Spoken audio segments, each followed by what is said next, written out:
some stakes go on as well. Enjoy a nice meal. Okay, is there any further questions for the applicant? Is there any questions from the audience? Mr. Real, what is our next step there?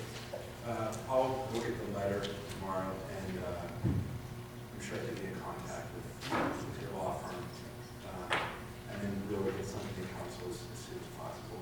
I believe we just need to get the draft letter into a form specifically for the city of Stow. Okay, very good. Thank you. Mr. Real, we'll be in touch. Thank you. Thank you very much. Okay, next we have a grant application from the Ohio Department of Natural Resources, Project Clean Lake, and Mr. Miller is going to handle that. Yes, we've been presented, we were at a training seminar and presented with an opportunity to get a grant to have a study done of our urban tree canopy, as well as do some planting of trees.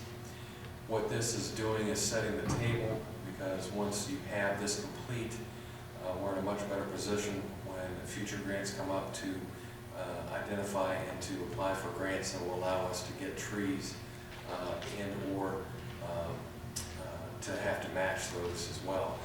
This is something we feel is advisable. We've talked with the tree commission. They also are in agreement. We would have a cash match of $10,000, $5,000 in kind.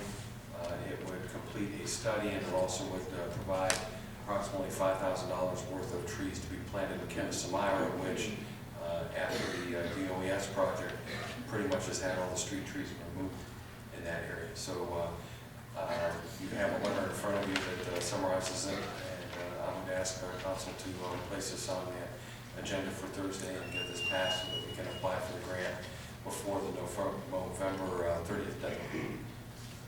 Very good. I know being involved with that project was hurtful and harmful to those neighborhoods, and having the replacement of the sewer and water and so forth, and having to go ahead and take these trees up that were actually there for a long time, and we did not have the money to go ahead and replace those trees.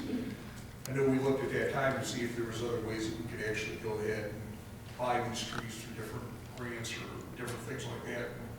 It was not possible at that time, so I would highly recommend that we would go ahead and do something like that, and I'm sure Ms. Model would totally agree with us. So if there's any other questions or comments? Actually, Mr. Bednar? actually, I would like to, Ms. Model. I can't let you get away from the microphone, you're gonna have to. She has the microphone, so you know, I'm on the spot. There's never a tree she hasn't liked, so. Ms. Model, actually, I was just wanting to ask, $5,000, how many trees do you foresee that taking care of with what you normally would look at? Because I know you're looking at doing a variety of trees so that in the future we're not going to be wiped out when the disease comes in. Right, depending on the quantity, it can be anywhere from 25 to 50 trees, depending on the price. So that's a substantial coverage for that. And actually, I've been out there this Friday and today. We actually have 209 vacant planting sites in that area. Yeah, there was a lot that had to be taken out. So. And just remember, it's at the confluence of the Mud Brook and the Fish Creek, so it's needed. It's very much needed. Like I said, it's a huge start. Because like I said, 2 years ago, we didn't have this opportunity. So we appreciate that. Mr. Laudermill? Yeah, I had a question for Sue. Being I live through this on a daily basis with many other residents in the Kennesamira area, there were a lot of older trees that were taken out. Damaged sidewalks.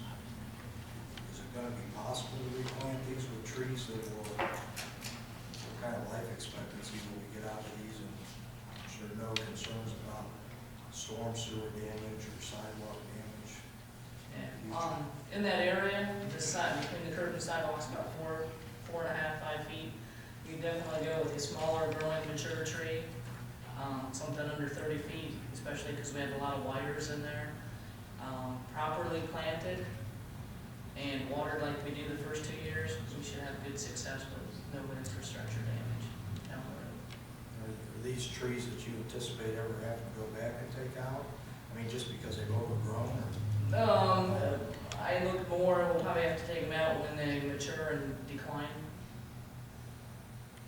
As a result of them destroying something? Correct. I never plan a tree to destroy anything. Thank you. Okay, is there any other questions for Bob? Is there any other questions concerning this item this evening? Is there any questions from the audience?